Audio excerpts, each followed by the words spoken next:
La Primera Guerra Mundial siempre se ha visto como una guerra en blanco y negro. Era la única manera que tenían de filmar las imágenes del frente y las escenas recreadas para la cámara. Pero la realidad no era así. La realidad ocurrió en color. La masacre, las novedades,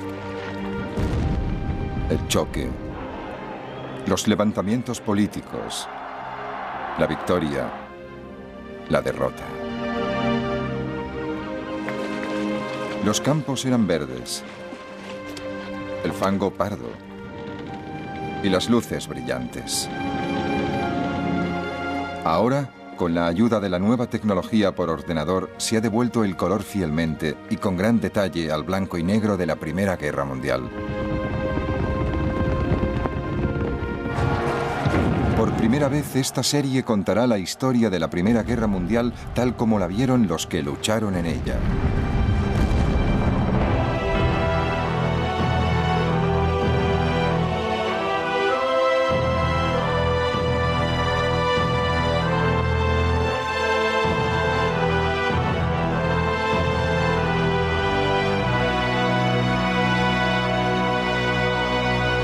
Primera Guerra Mundial en color.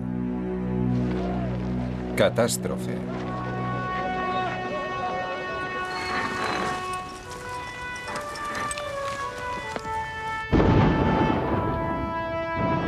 La Primera Guerra Mundial fue una guerra a una escala que nadie había conocido o imaginado hasta entonces. Entre 1914 y 1918, unos 65 millones de hombres tomaron las armas. 10 millones murieron en la batalla. 20 millones quedaron irremediablemente heridos física o mentalmente.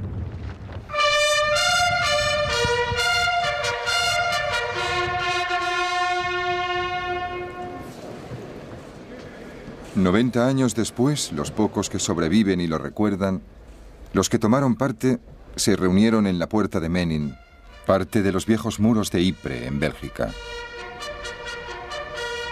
Ellos salieron con vida, pero nunca han olvidado a los que no lo lograron». Muchos de los hombres que soportaron los peores peligros y miserias y experiencias terribles nunca volvieron a sus casas. En muchos casos, sus huesos aún están en el campo de batalla.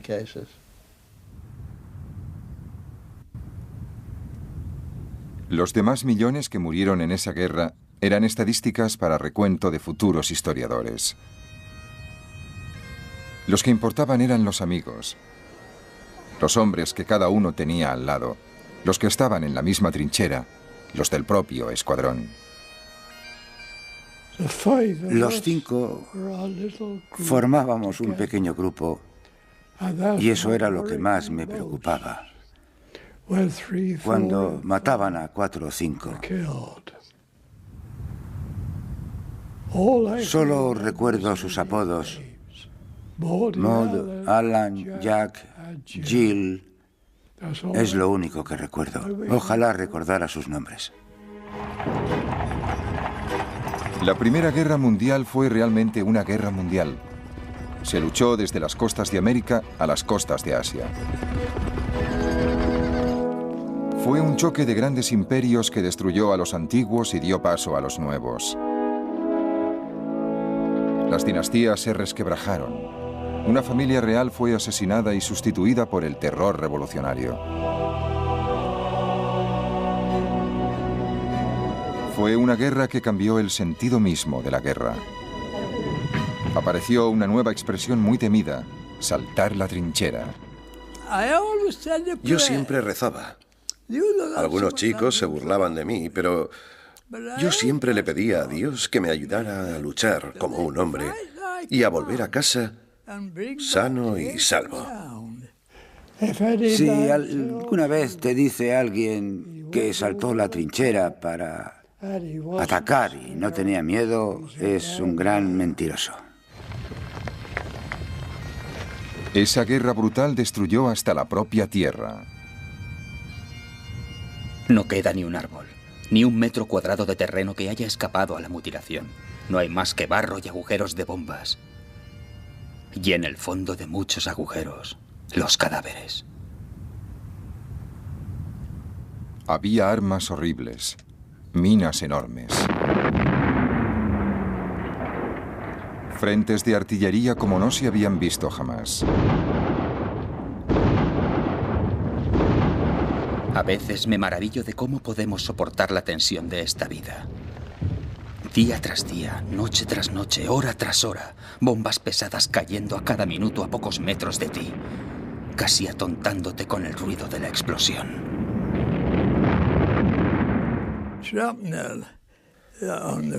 El frente era algo horrible. Horrible. No entiendo cómo pudo sobrevivir alguien. No era solo el frente occidental. Los soldados del este de Rusia, que murieron a millones, eran los primeros que se preguntaban si todo aquello tenía sentido. ¿Qué estamos haciendo en esta guerra? Por mi sección ya han pasado cientos de hombres y por lo menos la mitad han terminado muertos o heridos en el campo de batalla. ¿Qué quedará al final de la guerra? El descontento favoreció las bases para una revolución que conmovió al mundo. Esto ya no es una capital, es un nido de ratas. Nadie trabaja, las calles están muy sucias, hay montones de basura apestosa en los patios. Me duele reconocer lo mal que está todo. Había un nuevo escenario para la guerra, el aire. Era tan criminal como las trincheras de abajo. Están matando a gente cada día. Mi mejor amigo estaba ahí una noche y al día siguiente en la comida ya no estaba. Estabas solo, luchabas solo y morías solo. Di un beso a mi madre. Lo recogí todo y le dije, adiós mamá, no creo que volvamos a vernos. Las innovaciones tecnológicas eran fascinantes. Había aviones que despegaban desde la plataforma de un barco. Había aparecido el portaaviones. Lo primero que tuvimos que hacer fue aprender a despegar del puente frontal y a aterrizar de nuevo. Recuerdo que el capitán decía, es lo mismo que si os pusierais una pistola en la cabeza. Había naves de guerra enormes, pero curiosamente solo hubo una batalla naval a gran escala. En lugar de eso, se usó por primera vez a gran escala un arma muy traidora, el submarino, o barco bajo el agua, como lo llamaban los alemanes. Era tremendamente destructivo. Lo que aún hoy en día impresiona fue el coste en vidas humanas. Los nombres de los campos de batalla perduran en la memoria. Ypres, Verdún, el Somme, Passchendaele. Quienes lucharon en esos lugares fueron testigos de un sufrimiento nunca visto. Encontramos a un soldado de Cornwalls. Estaba destrozado por la metralla desde el hombro hasta la cintura. Tenía las entrañas en el suelo. A su lado había un charco de sangre y cuando nos acercamos a él pidió que le rematáramos. Antes de poder rematarle, al cabo de 30 segundos, ya estaba muerto. Y la última palabra que dijo fue madre.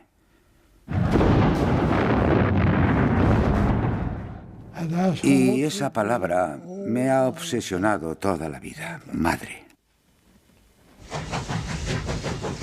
Por fin, en noviembre de 1918, a las 11:11 del mes número 11, callaron las armas.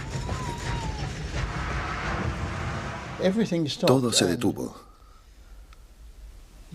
Y quedó algo que solo puedo definir como un silencio mortal.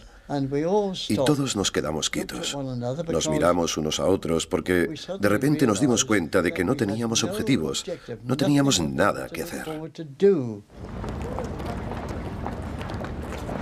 Al final de la guerra, los humanos habían vivido la experiencia más devastadora de la historia. Y dentro de esa experiencia, una pequeña decisión humana pudo cambiar una vida. Vi que el alemán venía hacia mí y pensé, no puedo matarlo, no quiero matarlo. Recuerdo que cuando me alisté en el ejército juré servir al rey y a mi país. Y no sé por qué, pero me vino a la cabeza lo que hizo Moisés al bajar Bajó el quinto mandamiento: no matarás. Y no pude matarlo. Tenía unos 5 segundos para decidirme.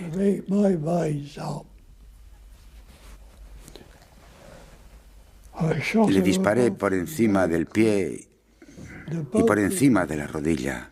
Le tumbé, pero no le maté.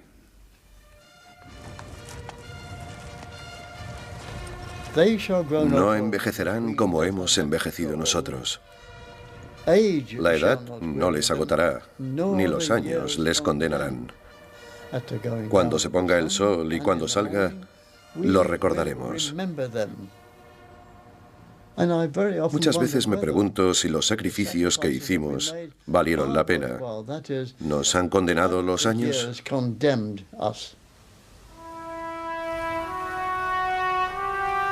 Pero ¿cómo empezó todo? Se convirtió en una guerra de millones de personas, y en cambio el principio fue como el pinchazo de una aguja, la bala de un asesino en un país lejano que cambiaría el mundo.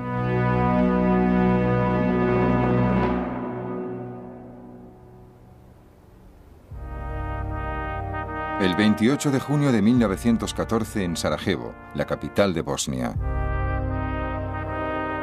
Lanzan una bomba a un coche. La bomba no alcanza a los ocupantes, que son el archiduque Francisco Fernando, heredero del trono de Austria, y su esposa. La pareja real continúa con su visita oficial.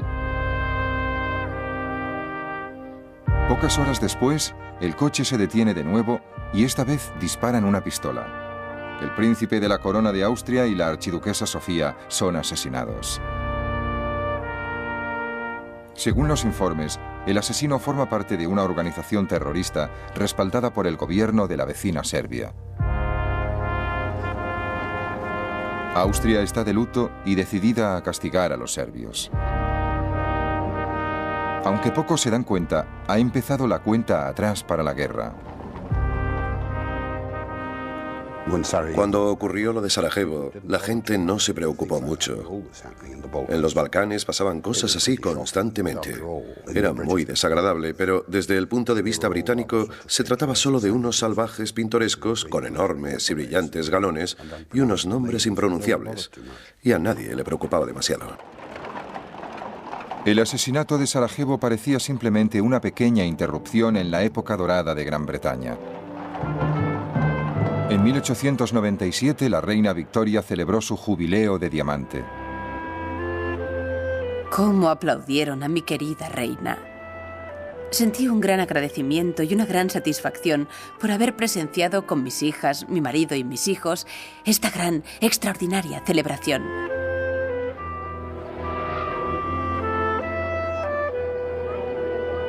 El imperio de la reina Victoria abarcaba una sexta parte del mundo.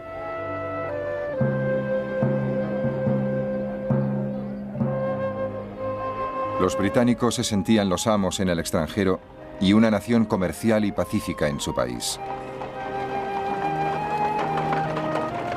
En 1901 murió la reina Victoria.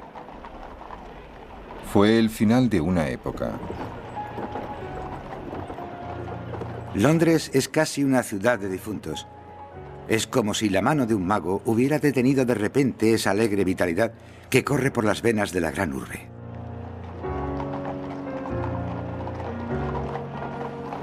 El ritmo del paso de los soldados, la música de la marcha funeral de Chopin y el redoble de los tambores.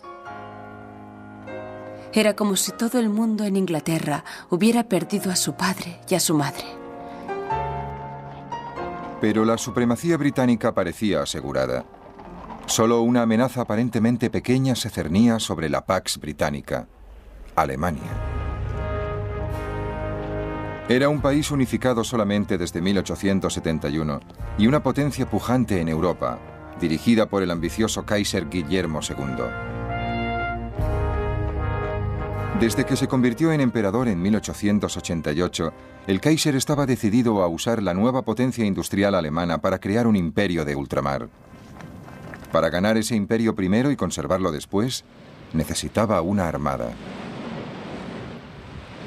Las ambiciones del Kaiser preocupaban a los británicos y las dos naciones empezaron a competir en una carrera de armamento naval. En 1908, en una entrevista para el Daily Telegraph, el Kaiser decía que solo estaba imitando a las demás potencias imperiales. Alemania es un imperio joven y pujante. Tiene un comercio internacional que se expande rápidamente y al que las legítimas ambiciones de los patriotas alemanes se niegan a poner límites. Alemania debe tener una flota poderosa para proteger ese comercio. La aparición de Alemania había reestructurado el mapa europeo. Alemania formaba una alianza con un imperio mucho más antiguo, el austrohúngaro. Juntos, esos poderes centrales dominaban el corazón de Europa.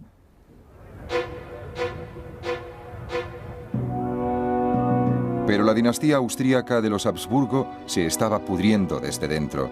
Hasta los miembros de la familia real lo sabían. La fe en su propia importancia que perdura entre los Habsburgo pesa como una losa sobre Austria y es la causa de su decadencia moral. La oposición a Austria y Alemania la formaban la llamada Triple Entente de Gran Bretaña, Rusia y Francia.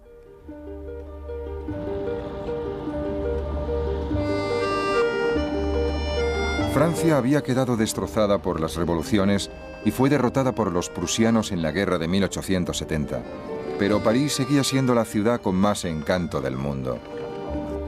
Siempre la recordaré como una ciudad maravillosa, donde vale la pena vivir durante 4 o 5 meses al año, aunque solo sea para mejorar la mente en una atmósfera intelectual y artística sin parangón. Rusia estaba gobernada por su autocrático emperador, el zar Nicolás II.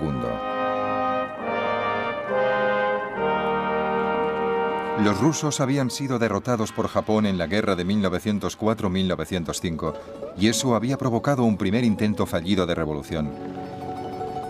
La amargura de muchos rusos está resumida en una petición de los trabajadores al zar. Nos vemos obligados a mendigar. Nos vemos oprimidos.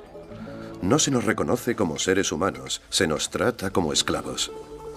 No tenemos ninguna fuerza, soberano. Se nos acaba la paciencia. Estamos llegando a ese punto terrible en que es mejor la muerte que seguir con este sufrimiento insoportable. Pero 6 años después, el zar y los líderes nombrados por él creían que el país volvía a estar controlado. Cada año de paz hace a Rusia más fuerte, no solo desde el punto de vista militar y naval, sino también desde el punto de vista económico y financiero. En 1914, aunque las voces que reclamaban un recorte de los poderes del zar se hacían oír cada vez más, Rusia era más fuerte que nunca. Mientras Rusia representaba al viejo mundo, al otro lado del Atlántico estaba el nuevo, Estados Unidos de América. Era un país democrático, descarado, optimista y a miles de kilómetros de distancia de las disputas que recorrían Europa. En su discurso inaugural de 1905, el nuevo presidente, Theodore Roosevelt, retrató su visión de un país bendecido por Dios. Queridos compatriotas, ningún pueblo de la tierra tiene tantos motivos de gratitud como el nuestro. A nosotros, como pueblo, se nos ha concedido poner los cimientos de nuestra vida nacional en un nuevo continente. Somos los herederos de la historia y, en cambio, no tenemos que sufrir ninguno de los inconvenientes que impone a los países más antiguos la mano muerta de una civilización desaparecida. En 1914, Estados Unidos se hallaba a años luz de distancia del conflicto que estaba a punto de devorar Europa. El 28 de julio, exactamente un mes después del asesinato del príncipe Fernando por nacionalistas serbios, según los austríacos, Austria declaró la guerra a Serbia como venganza. Los austríacos se entusiasmaron, pero el complejo juego de alianzas europeas iba a desencadenar una catástrofe imparable. Salió a relucir todo el juego de las relaciones europeas. Resultó que Rusia era aliada de Francia, que nosotros éramos aliados de Francia y que Alemania era aliada del Imperio Austrohúngaro. Y estas relaciones, en lugar de frenar el proceso de la guerra, en cierto modo fueron las que llevaron al estallido del conflicto. Cuando el ejército austríaco invadió Serbia, los alemanes advirtieron a Rusia que si intervenía en la guerra a favor de los serbios, Alemania entraría en guerra con Rusia.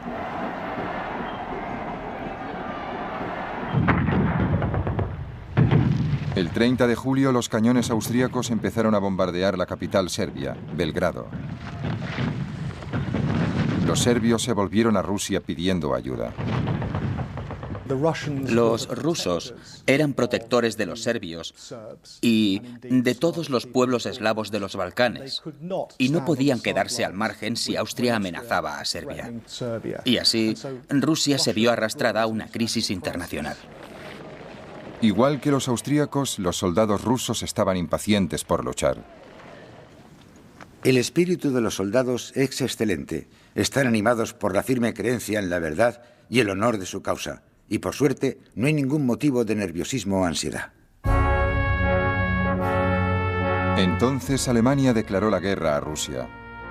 Sin embargo, sus motivos eran otros. Su agresión había dejado al país cercado por la alianza entre Rusia, Francia y Gran Bretaña.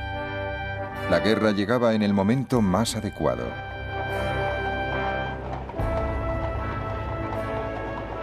El pueblo empezó a pensar en lo que le esperaba. En las calles se veían reservistas por todas partes. Parecía que la gente estuviera dispuesta a entrar en guerra a la menor señal. Yo me preguntaba si esta exhibición de espíritu militar era una forma de darse valor o un sentimiento auténtico.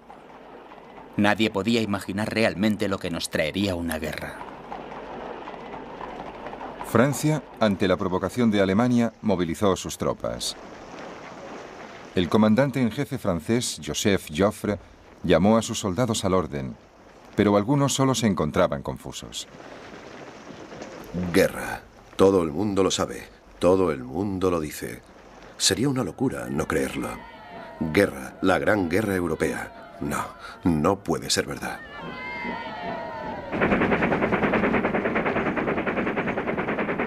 Las tropas alemanas se dirigieron a la frontera con Bélgica.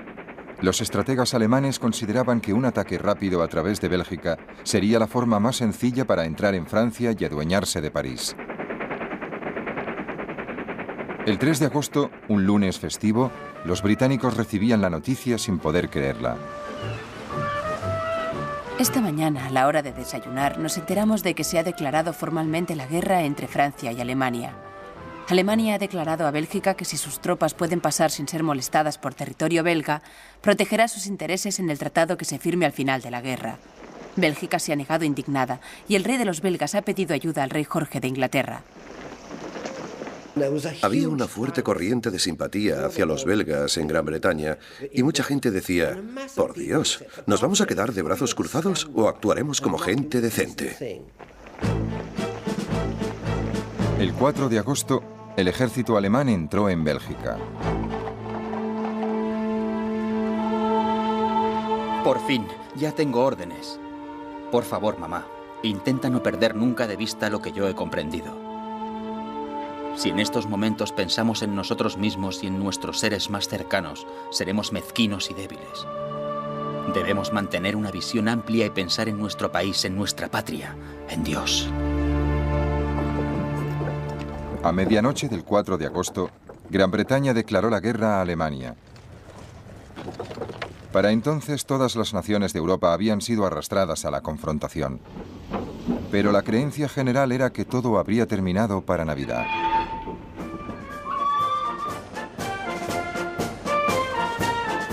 Es una situación sin precedente alguno en la historia mundial. Se cree que cuando empiece la guerra, 14 millones de hombres se verán implicados en el enfrentamiento.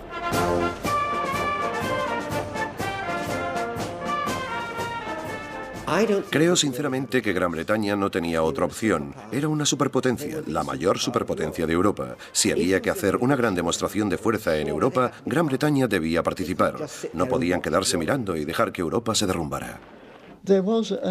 Había un ambiente casi de alegría. Como diciendo, ahora vamos a luchar y a hacer algo útil. No nos dábamos cuenta de lo que significaba la guerra. Eran enemigos de Inglaterra y lo único que le interesaba a un chico de esa edad era que iba a luchar por Inglaterra. El ejército alemán arrasó Bélgica sin dificultades.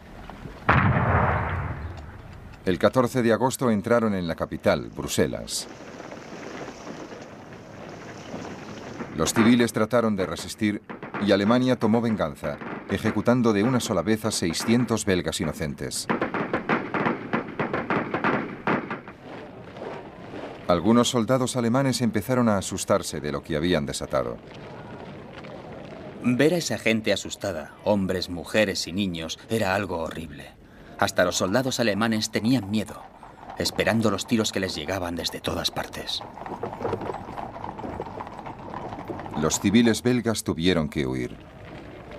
Hay familias con 7 u 8 niños siguiendo la vía. El ferrocarril es su única esperanza.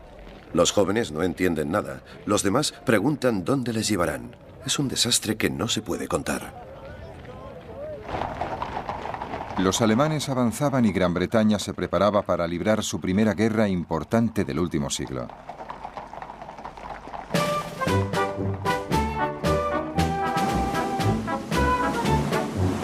Desde hacía más de 100 años, desde la batalla de Trafalgar, la Armada británica había dominado el mar.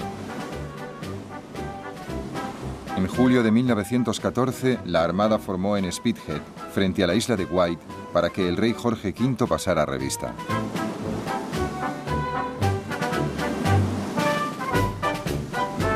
Era una imagen impresionante, pero el ejército británico siempre se había visto mucho menos importante que la Armada, y era mucho más reducido que sus rivales del continente europeo. En otoño de 1914, el primer ministro británico, Herbert Asquith, explicó al pueblo de Gran Bretaña y a su imperio que se enfrentaban a la mayor emergencia de su historia. Todos, hombres y mujeres, debían cumplir con su deber. Recuerdo concretamente un regimiento escocés, con su traje típico. Y era muy emocionante ver cómo desfilaba ese regimiento al son de las gaitas. Esas faldas escocesas moviéndose al unísono tenían algo que me emocionó. Nos emocionaron a todos. Lord Kitchener de Khartoum fue encargado de reclutar un ejército de voluntarios, inicialmente de 100.000 hombres. A finales de 1914 ya se habían alistado 1 millón. Me alisté como voluntario el 2 de septiembre de 1914. Unos 30 compañeros de trabajo se alistaron conmigo, todos juntos.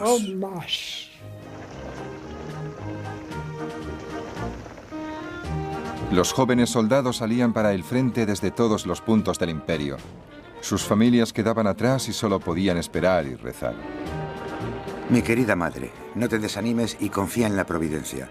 Estoy seguro de que volveré sano y salvo de esta. Voy a luchar por Inglaterra. Es algo grande y glorioso. Lo mejor que puedes hacer por mí es estar alegre y, sobre todo, escribirme a menudo. Y cuéntame todas las novedades. Los maridos y las esposas temían el momento de la separación. Me siento y me quedo mirando como una idiota su maleta junto a la pared. Luego él saca un libro del bolsillo. ¿Ves? Tu libro de sonetos de Shakespeare. Ya están donde estarán siempre. ¿Quieres que te lea alguno? Está pálido y le tiemblan los labios, pero tiene la voz firme y serena. Y pronto me dejo caer al suelo y me siento entre sus rodillas, y mientras lee, deja caer una mano sobre mi hombro. Así, hablando, llorando y amándonos abrazados, nos quedamos dormidos.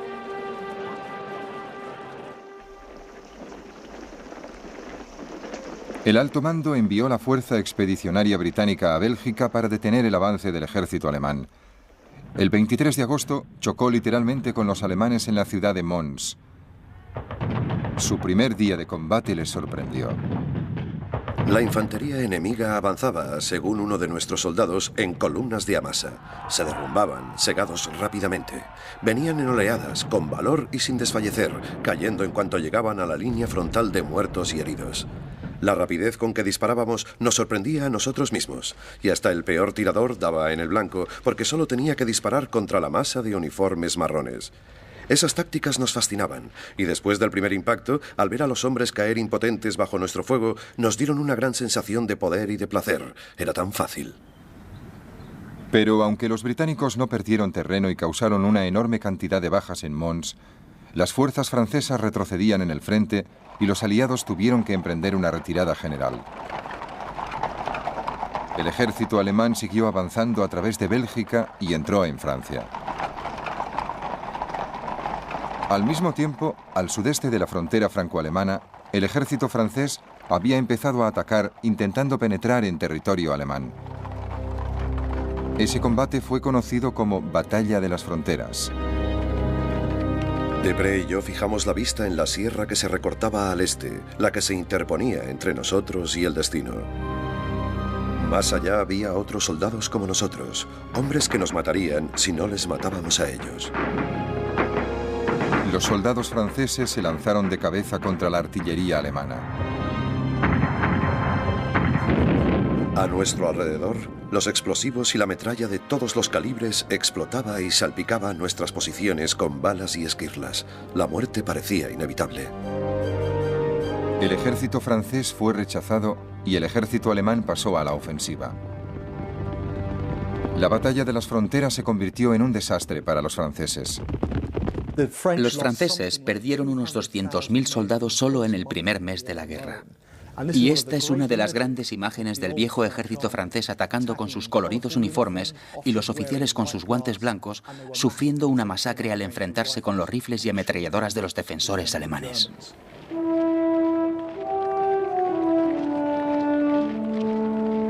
Miles de franceses cayeron prisioneros y los soldados alemanes se adentraron cada vez más en Francia.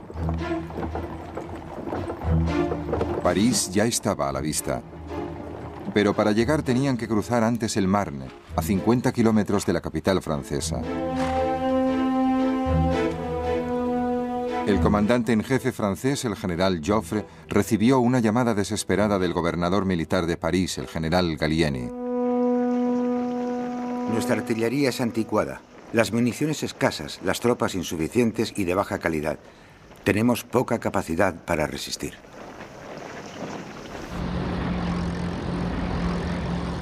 Entonces Gallieni hizo algo extraordinario. A falta de medios de transporte militares, organizó todos los taxis de París para que llevaran a sus soldados al frente a unirse con el ejército de Joffre. Joffre desató un contraataque franco-británico que desconcertó al ejército alemán. Hicimos huir a los alemanes. Estábamos furiosos y además éramos otros, en cierto modo, unos veteranos. Muchos de nosotros a los 20 años ya habíamos luchado en 3 batallas. La batalla del Marne fue el punto de inflexión del primer año de guerra. El avance alemán fue detenido en seco y sus comandantes se dieron cuenta de que habían sufrido un tremendo revés. La ofensiva alemana en el frente occidental ha sido aplastada. El milagro del Marne ha salvado a Francia. Lo llamaron milagro, porque fue un ataque tan bien disfrazado, tan bien lanzado, que cogió a los alemanes totalmente por sorpresa. De repente, todos sus planes, sus ambiciones se hicieron pedazos. Y fue entonces cuando la guerra se convirtió en un conflicto que iba a durar muchísimo tiempo.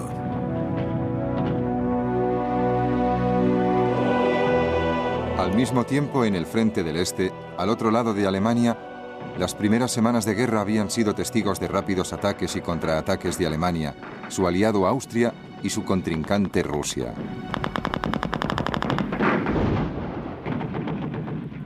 Todo empezó con la invasión austríaca de Serbia, que fue precisamente el detonante de la guerra. La invasión no fue tan fácil y tranquila como esperaban los austríacos. Cuando los austríacos invadieron Serbia, iban muy decididos a castigar a esos malditos monos balcánicos y a demostrarles lo que valía un ejército poderoso. Pero olvidaron que los monos balcánicos llevaban mucho tiempo en guerra y tenían más experiencia que los pobres austríacos.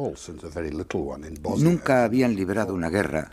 Solo una muy pequeña en Bosnia hacía 25 años. Maniobraron con muchas pretensiones al atacar Serbia y salieron bien escarmentados.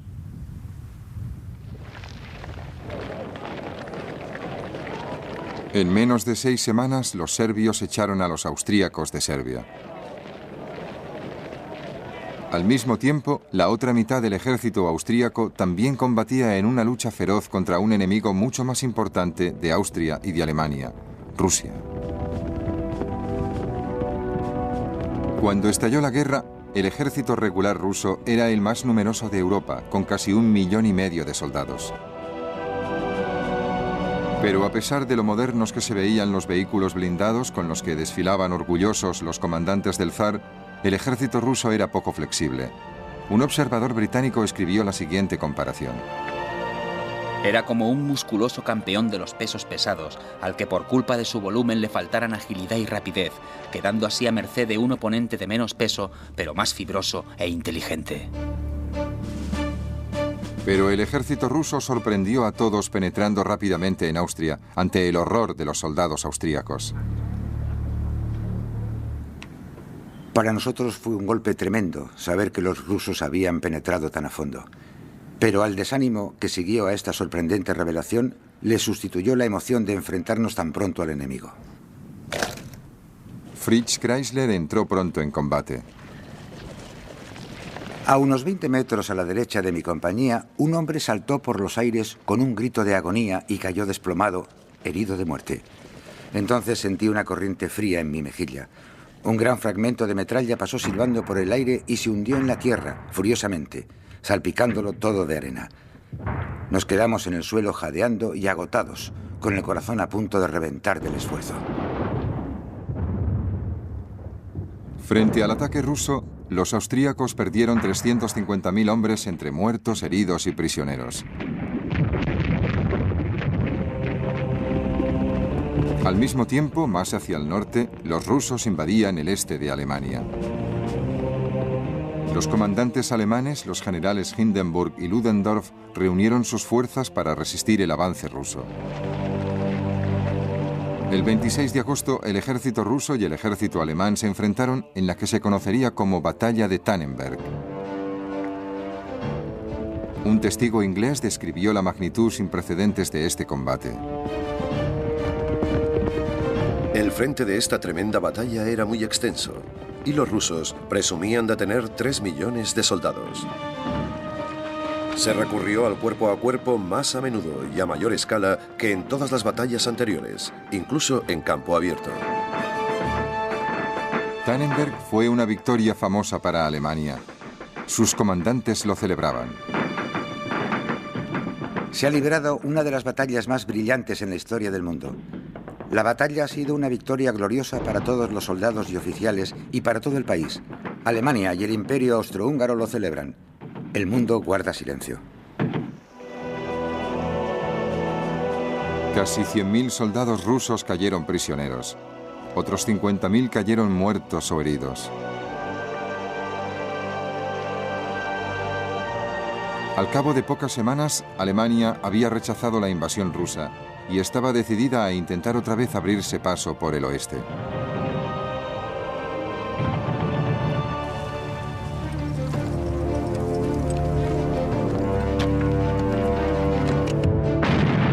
El 19 de octubre de 1914, los alemanes atacaron a las fuerzas franco-británicas en la ciudad de Ypres, en Bélgica. La primera batalla de Ypres, en muchos sentidos, fue un momento decisivo para el conflicto en el frente occidental de 1914. Fue el último espasmo de la guerra móvil, la última oportunidad auténtica que tuvieron los alemanes de abrirse paso. Una gran masa humana nos atacaba, corriendo con todas sus fuerzas, justo enfrente de nosotros, a menos de 50 metros. Se veía una gran masa de alemanes que temblaba. Nunca he disparado tanto en tan poco tiempo. La primera batalla de Ypres, que duró 3 semanas, fue una masacre de una magnitud desconocida y horrible. En nuestro frente hemos perdido miles de soldados, muertos, heridos o capturados. ¿Y qué hemos obtenido a cambio? ¿Una trinchera? ¡Qué desperdicio de vidas humanas! No solo eso, vidas jóvenes. Ypres definió lo que sería la guerra en el frente occidental durante 3 años y medio. Un equilibrio de fuerzas apuntalado en las trincheras y dominado por la muerte y las penurias. En esos momentos no había ningún sistema de drenaje en las trincheras. Por eso casi siempre ibas metido en el agua y en el fango hasta las rodillas. Con tanta lluvia y al anochecer, las trincheras empiezan a presentar un triste aspecto. Veo correr a los ratones por el camino mientras hago la ronda y alguna rata salta sobre un saco de arena en lo alto de un parapeto. El trabajo vuelve a empezar cuando amanece. Hay más centinelas, un destacamento sale por agua, otro trabaja para mejorar el parapeto y las alambradas y así todo. Algunos soldados, al despertar, se han encontrado una rata metida bajo la manta a su lado. Las hay a millones. Algunas son enormes, casi tan grandes como gatos. Tenías que aprovechar para dormir cuando podías. De puro agotamiento, y al despertar te encontrabas las ratas hambrientas corriéndote por encima y mordisqueándote el equipo. Los malditos piojos solo se están quietos cuando estás medio congelado. En cuanto entras en calor, empiezan a picarte como locos. Te picaba todo. Los malditos bichos te chupaban la sangre y te volvías la chaqueta al revés para sacártelos de encima. Al día siguiente volvías a estar lleno de piojos, porque los huevos que ponían se abrían por la noche. Volvías a estar lleno de piojos. No valía la pena perder el tiempo. Aquí se ven las cosas de una forma muy distinta. Todo parece tan inútil. Un día tras otro en las trincheras, tan expuestos. Pero en realidad pasa muy poca cosa. Claro que hay bombardeos de vez en cuando y es maravilloso lo que pueden soportar los soldados. Los oficiales duermen muy poco. Siempre hay rondas de vigilancia, siempre atentos a la menor señal de ataque. El otoño de 1914 daba paso al invierno y los hombres del frente cada vez creían menos en las promesas de una guerra corta. No sabes lo aburrido que es esto de las trincheras, ni lo mucho que ataca los nervios, ni lo lejos que vemos el final de la guerra. Parece que la guerra tendrá que seguir hasta que los alemanes estén exhaustos, lo que puede llevar algún tiempo. Mira, Flum, esta guerra es horrible, y ahora que han empezado a usar granadas y bombas con mucha frecuencia es peor que antes. Algunas de las líneas están a unos 25 metros de distancia y están llenas de agua y de fango. Hace mucho frío y mucha humedad. Y estoy seguro de que a ninguno de los 10 millones de soldados que luchan en esta guerra les parecería mal que se firmara la paz mañana mismo. En la Navidad de 1914, esas ideas de paz provocaron uno de los incidentes más notables de la guerra. En algunas zonas del frente, los soldados dejaron las armas y se encontraron en tierra de nadie.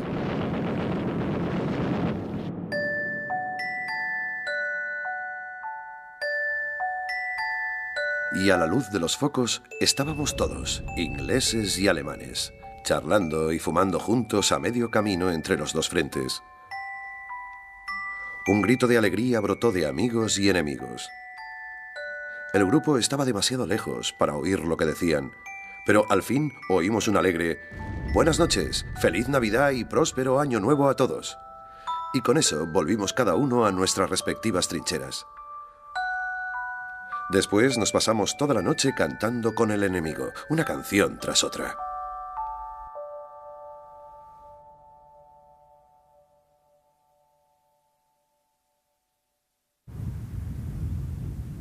Los altos mandos de ambos bandos se aseguraron de que esas confraternizaciones no se volvieran a producir. Los soldados que se habían lanzado a la guerra empezaban a ser conscientes de la situación en la que les habían metido sus líderes. En esa época no teníamos el cerebro, como diría, lo bastante desarrollado como para comprender lo que era la guerra, y todo el mundo decía que para Navidad habría terminado. Y llegó la Navidad y no se terminó.